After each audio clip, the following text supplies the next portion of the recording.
À l'issue du sommet de la communauté de l'Afrique de l'Est EAC, le 21 avril 2022, le chef d'État présent avait décidé de la mise en place de pourparlers de paix entre le gouvernement de Kinshasa et les groupes armés actifs dans l'Est du pays. À la suite de cette recommandation, une série de dialogues ont été organisés en 2022 à Nairobi sous les auspices d'Ourou Kenyatta, l'ancien président kenyan.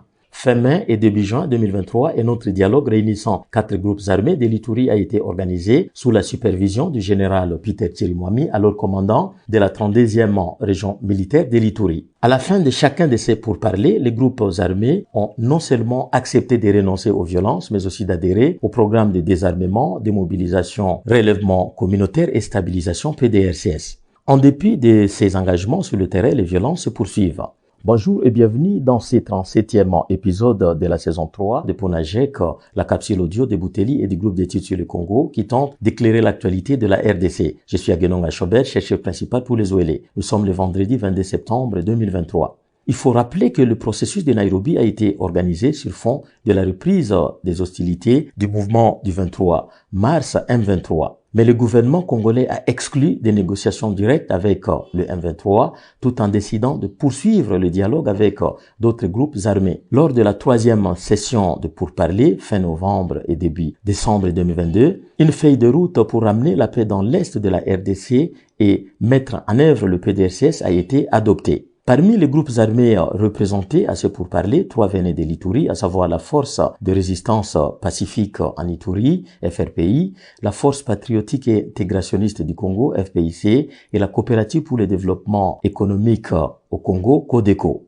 Ces 3 groupes armés se sont engagés dans un autre dialogue de paix à Aru en Ituri, fin mai 2023, où ils ont été rejoints par le mouvement d'autodéfense populaire en Ituri, MAPI. Au terme de ces nouveaux dialogues, ces groupes armés ont encore accepté de cesser avec les hostilités, d'adhérer au processus DDR, de faciliter la libre circulation de personnes, de leurs biens et le retour des personnes déplacées. Pourtant, quelques jours plus tard, au moins 46 déplacés du site de Lala en territoire de Djougou ont été massacrés par les rebelles de la CODECO qui poursuivaient les combattants de la milice rivale Zaïre qui s'y étaient retranchés. Ça n'est suivi de représailles et contre-représailles meurtrières de ces 2 milices contre les civils. Pourquoi alors les violences continuent-elles malgré les différents dialogues de paix? On peut d'abord relever que la crise du M23 a poussé le gouvernement congolais à dégarnir les positions militaires à Djougou pour renforcer les unités de FARDC au Nord Kivu. Ceci semble avoir créé un vide sécuritaire que les rebelles actifs en Ituri ont cherché à combler pour à la fois percevoir des taxes et exploiter l'or, ce qui explique leur présence dans la zone minière située au nord de Bunia, en territoire de Djougou. De plus, la milice Zaïre qui s'auto-identifie comme une autodéfense civile n'était pas présente dans les différents dialogues, y compris à celui d'Aru. Cela a créé un climat d'hostilité à tel point que CODECO a justifié à plusieurs reprises ces attaques meurtrières contre les civils comme étant une riposte à des provocations de Zaïre. Par ailleurs, certains groupes armés semblent de plus en plus conditionner leur désarmement à une amnistie, une demande rejetée par le gouvernement, mais qui a été au cœur des discussions lors de la 3e session de dialogue de Nairobi. En dernier lieu, le dysfonctionnement du PDRCS depuis le lancement du désarmement en avril